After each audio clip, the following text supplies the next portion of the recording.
안녕하세요 여러분, 순산에너지 팍팍 보내드리는 둘라 로지아입니다. 오늘은 지난 시간에 이어서 유도분만 이야기 계속 이어갈 건데요.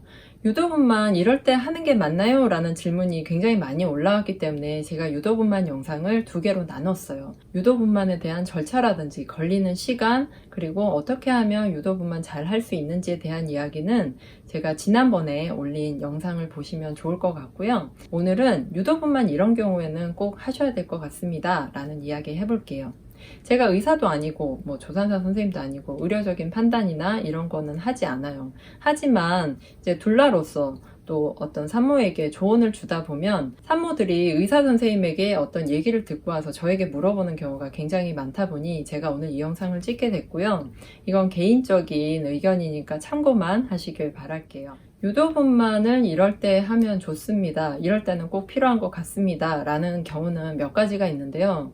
일단 양수파수가 됐을 때, 그리고 두 번째는 41주가 넘었을 때, 인신성 고혈압이 있거나 단백뇨가 나와서 임신 중독증의 위험성이 있을 때, 네 번째는 양수양이 많이 줄어서 양수양이 초음파로 쟀을 때 한 5 정도 됐다면 유도분만을 해야 할 것 같고요. 마지막으로 유도분만을 하면 성공 확률이 좀 높을 때, 자궁 경부가 부드러워지고 얇아지고 아기가 좀 내려온 상태다, 이러면 유도분만을 하시면 좋을 것 같아요. 첫 번째로 양수파수에 대한 이야기를 했는데요.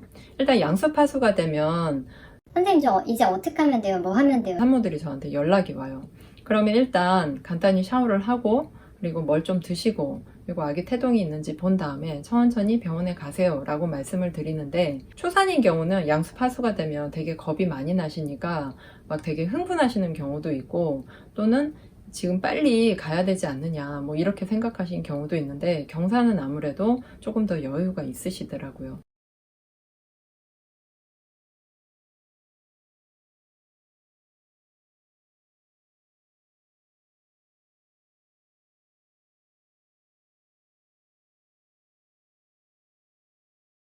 양수파수가 되고 즉각적으로 막 빠르게 10분 안에 이렇게는 아닌 것 같고요. 한 2시간, 3시간 안에 병원에 가시면 될 것 같습니다. 이렇게 병원에 가시면 이게 어느 시간대이냐에 따라 틀린데, 오후 6시 이후에 저녁 시간대면 촉진제를 맞지 않아요. 일단 항생제 맞고 입원하는데, 아침 6시 이전도 마찬가지요. 아침 6시 정도 되면 이제 촉진제를 맞기 시작을 하게 되고요. 보통 일반 산부인과에서는 양수파수 후에 24시간 내 아기를 낳아야 된다, 아니면 좀 위험하다, 이런 기준을 갖고 계시고요. 자연주의 출산병원에서는 아기 상태 계속 체크하면서 좀 자연진통이 올 때까지 뭔가 다른 물리적으로 산모가 움직이거나 이렇게 하는 일들을 좀 더 도와주고, 촉진제 사용을 언제 할지, 정말 꼭 해야 되는지를 계속 이제 지켜봐 주세요. 그래서 조금 더 기다려 준다고 보시면 되고,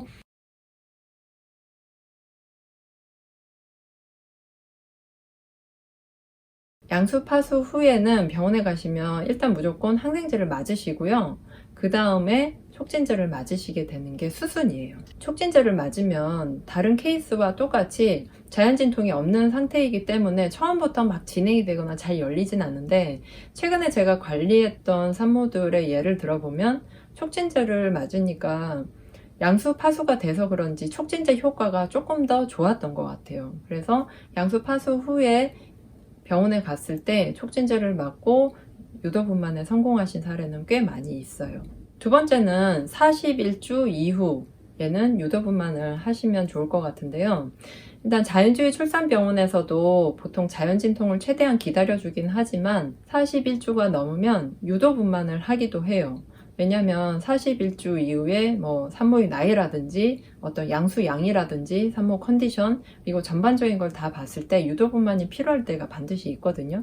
그러니까 무조건 41주 넘었다 해서 무조건적인 건 아니지만, 산모 나이가 37, 8이면 노산에 속하는 편인데 41주가 넘도록 전혀 가진통도 없고 자궁문도 안 열리고, 그리고 자궁 경부가 부드러워진 상태도 아니고 이러면 보통 의사 선생님들이 어때요? 더 기다리면 위험해진다. 이게 41주까지 사실 기다려주지 않죠. 대학병원에서는 보통 40주 넘으면 그냥 유도분만 하자, 이렇게 말씀 많이 하시거든요. 그래서 좀 많이 기다려주면 40주 4일, 5일까지 기다려줄게 라고 하는 의사 선생님도 계시는데, 보통 40주 뭐 2일이나 3일 이렇게 요일 봐서 정하고 유도분만을 하게 돼요.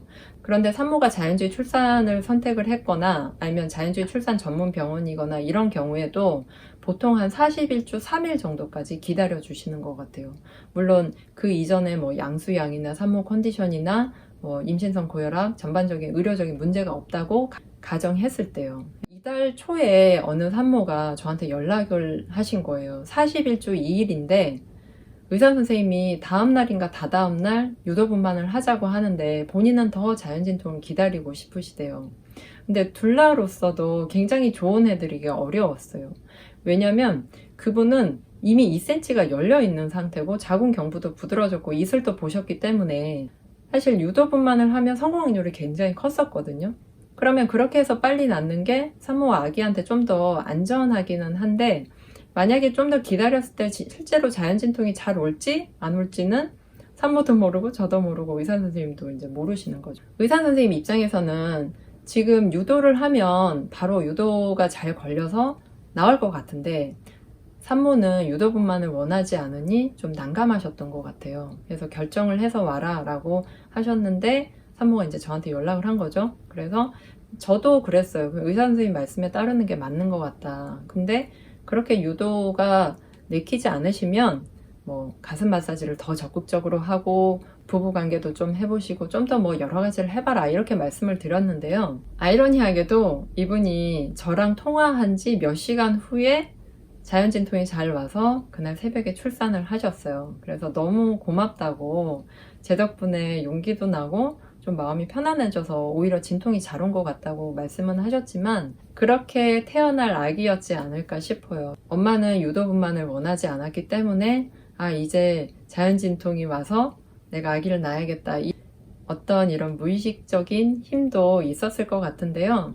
광명에 있는 GM제일 같은 경우도 41주 3일은 넘기지 않고 유도분만을 하기를 권하고 있고 연앤네이처 산부인과 같은 경우도 자연주의 출산병원이긴 하지만 41주가 가까워지면 산모의 상태를 예의주시해서 유도분만을 하기도 해요. 그래서 자연주의 출산병원에서 유도분만을 전혀 안 한다 이렇게 생각하신 분도 많은데 전혀 그렇지 않다라는 거 여기에서 이제 알려드리고 싶습니다. 세 번째로 양수가 부족할 때인데요. 양수가 부족하다는 말을 막달에 들으시는 분들이 많이 있어요. 근데 여기서 양수가 부족하면 얼마나 부족한지 꼭 물어보셔야 돼요. 수치상 5 이하인지 8 이하인지 보통 8이 기준이라고 알고 있고요. 초음파로 봤을 때 5 정도 됐으면 유도분만을 하자라고 아마 제안을 받으실 거예요. 그런데 양수가 적다라는 게 어떤 의미인지 여러분이 먼저 아셔야 되는데 양수의 80%는 아기의 소변이죠. 근데 우리가 컨디션이 안 좋으면 대소변을 자주 안 보러 가요. 왜냐면 그렇게 대소변으로 나갈 거에서도 영양분을 최대한 끌어 쓰는 거예요. 몸이 안 좋기 때문에 거기에서도 영양분을 끌어 쓸 만큼 컨디션이 안 좋은 거죠. 그러면 양수량이 부족하고 적다라는 건 아기가 그만큼 컨디션이 안 좋다는 거니까 우리가 어떤 상태인지 모르고 태동이 잘 있긴 하지만 아기를 그냥 빨리 낳자 이렇게 아마 얘기를 들으실 거예요. 그래서 내가 다니는 병원에서 만약에 양수량이 부족하니까 빨리 유도분만을 했으면 좋겠다라고 얘기를 들었는데 나는 자연진통을 더 기다리고 싶다든지 진짜 양수양이 그 정도인지 알고 싶으시면 다른 병원에 가서 체크를 한번 해보시고요. 그리고 양수양이 부족하다고 해서 물을 막 무조건 많이 드시기보다 좀 더 이완하고 컨디션 관리하시면서 양수양을 좀 늘리시는 방향으로 하시는 게 더 좋을 것 같아요. 네 번째로 임신성 고혈압이나 단백뇨가 있는 경우인데요. 제가 관리하던 산모 중에 원래 고혈압이 있던 산모가 아닌데 임신성 고혈압이 막달에 갑자기 그러니까 거의 한 36주, 7주에 생긴 분들도 꽤 있었어요. 근데 임신성 고혈압은 임신성 당뇨와 다르게 출산을 하면 바로 없어지는 거예요. 그러면 빨리 출산하는 게 답이겠죠. 임신을 좀 더 오래 유지하는 게 오히려 좀 불안한 상태이기도 해요. 그래서 출산을 빨리 하게끔 유도분만 하자 이렇게 아마 제안을 하실 텐데요. 단백뇨까지 나와버리면 좀 더 위험할 수는 있어요. 여기서 몇 가지 케이스를 말씀드리면요. 36주나 37주에 갑자기 혈압이 올랐어요. 그런데 양수가 파수됐건 어쨌거나 자연진통이 잘 와서 37주, 8주에 나은 케이스가 있고 또 두 번째는 임신성 혈압이나 이런 건 없었는데 단백뇨가 나온 경우예요. 근데 이분도 그냥 자연진통으로 잘 났어요. 세 번째는 임신성 고혈압이 있는 데다가 단백뇨가 나온 경우. 이럴 때는 41주건 뭐 39주건 40주건 유도분만을 하자 이렇게 말씀을 하시게 될 거예요.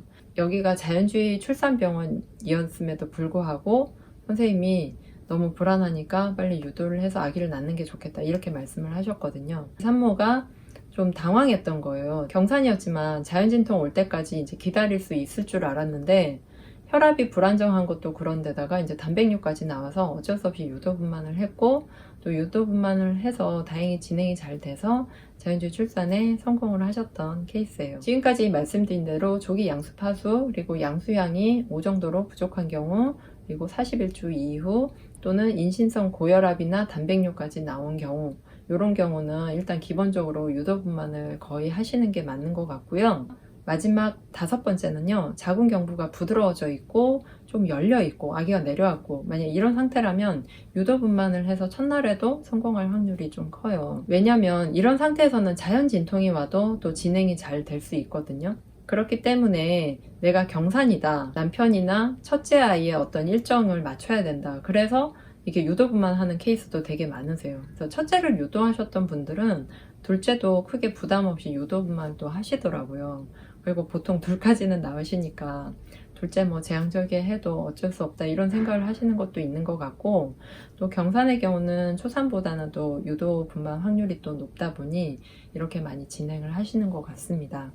출산은 질병이 아니고 또 여러 가지 호르몬 작용에 의한 일들이기 때문에 사실 의학적으로도 뭔가 약물을 쓸 게 많진 않아요. 옥시토신을 써서 자궁 수축을 인위적으로 일으키는 유도분만을 한다든지 마취약을 써서 뭐 무통 주사를 맞는다든지 아니면 또 똑같이 옥시토신을 써서 그 자궁 수축이 잘 되게 해준다든지 요 정도 외에는 특별히 의료적으로 이렇게 막 약물을 쓸 수 있는 게 많지 않지만 꼭 필요하면 이걸 적절하게 사용을 해서 산모와 아기에게 모두 이제 건강한 출산을 하는 게 가장 중요할 것 같고요. 유도분만이라고 해서 나쁘다든지 하면 안 된다, 뭐 하기 싫다, 이거 실패하면 어떡하지 이런 걱정보다도 내가 지금 꼭 필요한 상황일까 아닐까 이거에 대한 판단을 의사 선생님 말씀도 들어보고 이 영상도 보시면서 많이 참고하셨으면 좋겠습니다. 영상 도움이 되셨다면 좋아요, 구독하기, 알림 꼭꼭꼭 눌러주시고요. 매월 둘째, 넷째, 화요일 저녁 9시 반에 실시간 유튜브 방송이 있으니까 우리 그때 또 만나요. 지금까지 둘라 루지였습니다.